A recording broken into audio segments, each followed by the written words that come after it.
मतलब ठीक सहस्त्र कमल दल की भांति विकसित है ब्रह्मांड, उसी में समाहित है। तो ये जैसे हम लोग ज्ञान तो मतलब पुस्तक ज्ञान ज़्यादा है, तो ये शक्ति साधना जो हम लोग तो यही मार्ग एक है कि मैंने भोग के भी पराकाष्ठा और मोक्ष के भी पराकाष्ठा दोनों प्रदान करने वाली सिर्फ भगवती जी। मतलब इनको सर्वेश्वरी कहा गया है, सर्वात्मा कहा गया है, विश्वेश्वरी कहा गया है। विश्वेश्वरी तम परिपास विश्वम, विश्वात्मिका धारयसीत विश्वम, विश्वेश वंद्या सर्व वंद्या। यह तो अंतः और बाह्य है, अद्वैत, द्वैत, विशिष्टाद्वैत भी है। इसलिए शंकराचार्य भगवान ने कहा कि जब उनसे पूछा गया कि उस शक्ति के विषय में कहें तो चिंत्यामिताकार शक्ति स्वरूपा प्रतिव्यक्त अधिष्ठान सत्वैक मूर्ति गुणातीत निर्द्वंद बोधैक गम्या त्वमेका पर ब्रह्म। तो एका और वही नैका भी है दिव्यर्थ से। तो शंकराचार्य भी तो शुरू में मतलब शंकर के आराधना में ज़्यादा लील बहल थे, और बाद में जाकर के उस सौंदर्य लहरी भगवती के जो वह एक सिद्धांत हुआ, वह सिद्धांत हुआ, इसलिए सिद्धांत हुआ कि लोग भटक नहीं जाए। कारण कि धार्मिक संप्रदाय में इस प्रकार की उक्ति न आने पावे कि वह स्त्री है मैं पुरुष हूँ, और वह एक गाली का संबोधन होती। इसलिए त्वमेका परब्रह्म रूपेण सिद्धा, उन्हीं को वे परब्रह्म के रूप में भी सिद्ध किए। इस प्रकार से मतलब एका होते हुए भी वही नैका है, अर्थात द्वैत रूप में भी, और वही अनंत रूप में भी है। तो उन्होंने तो इस प्रकार से वास्तविक भारतीयता आर्सत्व प्रदर्शित किया कि वह एक है और वही अनंत है। इसलिए सारी भ्रांतियों को उन्होंने समाप्त किया। कारण कि उस समय हमारी मानवता जो है, समाज भ्रांत हो गया था। कारण कि कहीं आस्तिक कहीं नास्तिक दोनों प्रकार का सिद्धांत चल रहा था। फिर इस प्रकार का भी बात आ रहा था कि भाई ये स्त्री यह पुरुष, तो उसमें जो है उन सारी भ्रांतियों को उन्होंने दूर किया कि वह एक है, वही क्या कहते हैं द्वैत है, वही अद्वैत है, वही है।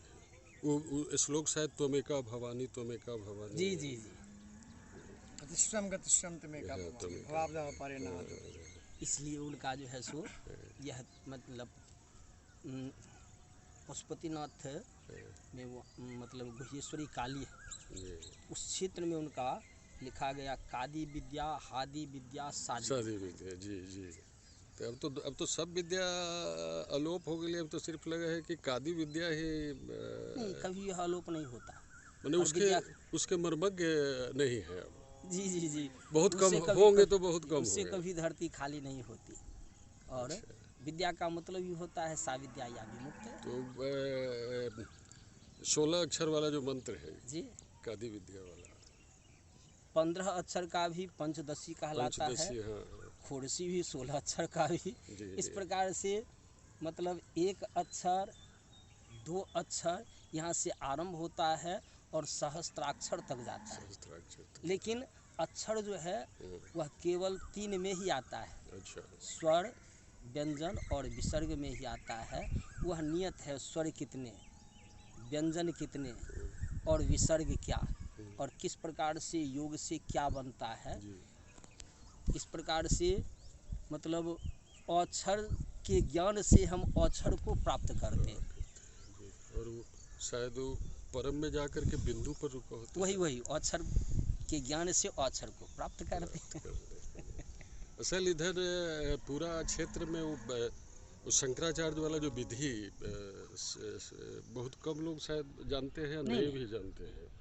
तो या जानते हैं तो लोग बहुत गुप्त लोग हैं वो विद्या। यह मिथिला है जी।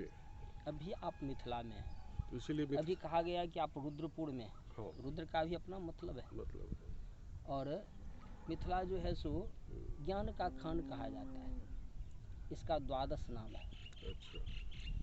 वो जो द्वादश कुंभ है हम नहीं लोग नहीं, अच्छा द्वादश कुंभ अलग चीज़ हो गया। द्वादश कुंभ का मतलब सूर्य के द्वादश नाम हैं, हाँ, वो तो जो और भारत के द्वादश जगह पर उन आरसों ने मतलब सूर्य, चंद्रमा और बृहस्पति जब एक राशि पर मिलते हैं तो विशिष्ट विशिष्ट जगहों का जल जो है सो विशेष अमृतमय हो जाता है।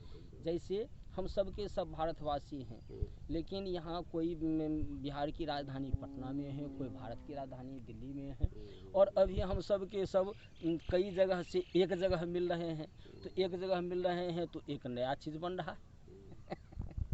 इसी प्रकार से तीनों का योग होता है तो एक विशिष्ट योग होता है। उस समय जो है मतलब ब्रह्मांड अमृतमय हो जाता है। कारण सूर्य से प्रकाशित पृथ्वी है, सूर्य से प्रकाशित चंद्रमा भी है।